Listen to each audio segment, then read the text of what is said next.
In the rugged mountains of Pakistan, the resurgent Pakistani Taliban are waging a relentless and deadly war against Pakistan's security forces.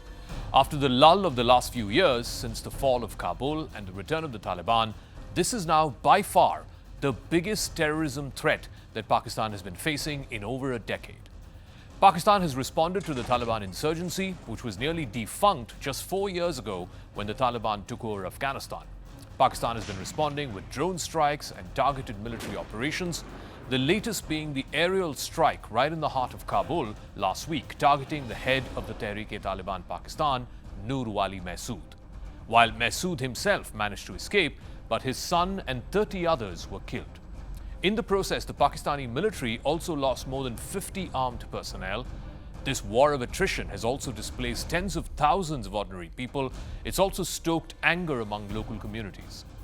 Pakistan's shaky grip on its mountainous western regions along the border with Afghanistan, it's called the Khyber Pakhtunkhwa, is compounded by the presence of Islamic State fighters. In fact, the IS fighters have joined hands with Baloch and Talib fighters to attack Pakistani symbols of the state. The increasing terror activity has threatened Pakistan's position as a military power in South Asia.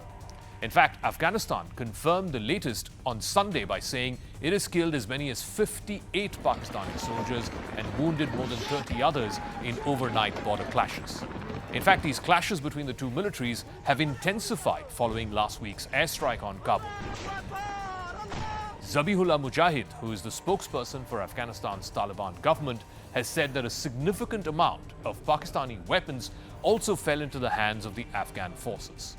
Pakistan has not yet commented on the Taliban government's claim. In fact, Pakistan disputes the number of soldiers killed at 58, saying it's far less, probably in the 20s. د تیرې شپې عملیات افغانستان اسلامي امارت له خوا نه پیل شول، هغه انتقامي عملیاتو چې د دوی د نقض د حریم ځواب وویل شو چې زموږ حریم دوی نقض کړی او دا بریدونه په ټول امتداد د کرښې کې اجرا شول.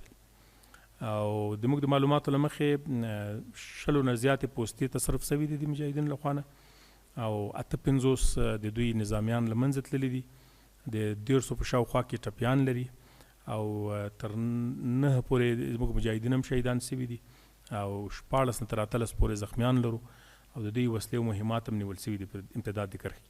وروسته په نیمه شپو کې بیا د قطر هیواد او د سعودي عربستان د هیواد د غوښتنو په اساس باندې اسلامي امارت جګړه ودروله، خو زموږ معلومات دا دي چې نن سهار هم د پاکستاني اړخ نه بیا د فایرونه سوي دي په پوستو باندې او جګړې ته ځینو ځایو کې لمن وهل سوی دی. Pakistan's all-powerful army chief, Field Marshal Syed Asim Munir, met with US President Donald Trump at the White House last month. In fact, this was their second meeting in just over 3 months.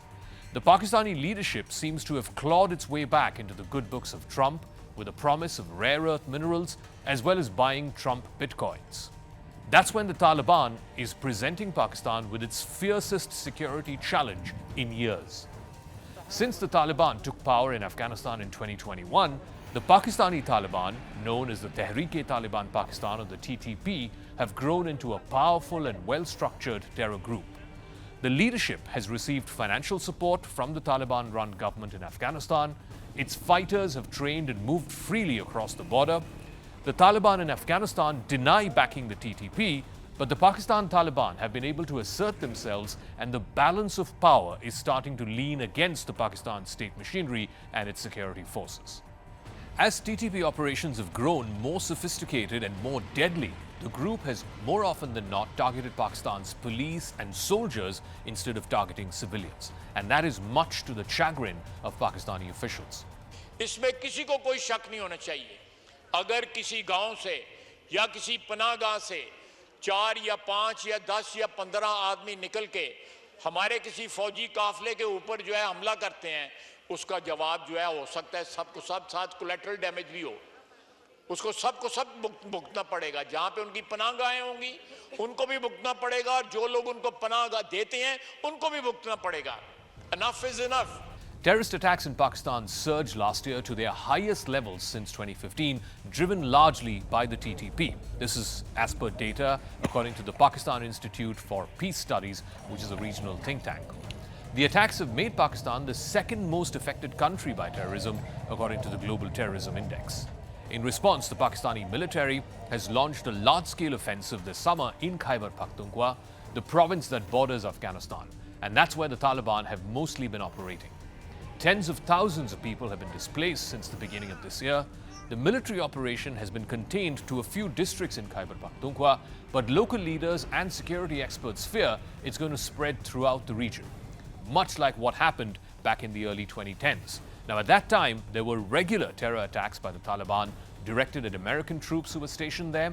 And a fallout of that, the Pakistani soldiers have also lost their lives, becoming collateral damage in the war on terror. But all of that changed after the killing of Osama bin Laden in 2012, the leader of Al-Qaeda, who was discovered in a safe house in Abbottabad, just 60-odd kilometers from the capital, Islamabad.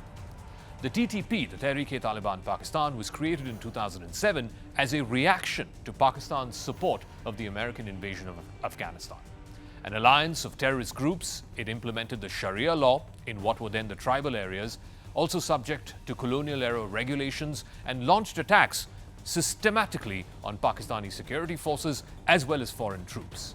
Over the years, the TTP terrorists have indiscriminately targeted universities, religious leaders, civilian groups, including in Pakistan's biggest cities. In Pakistan, government's own estimate, more than 30,000 Pakistanis have been killed in the last 20 years since the creation of the Pakistan Taliban. And that number is only likely to go up in the coming months because of renewed hostilities on the 2,000-kilometer Durand Line, the border that separates Afghanistan and Pakistan.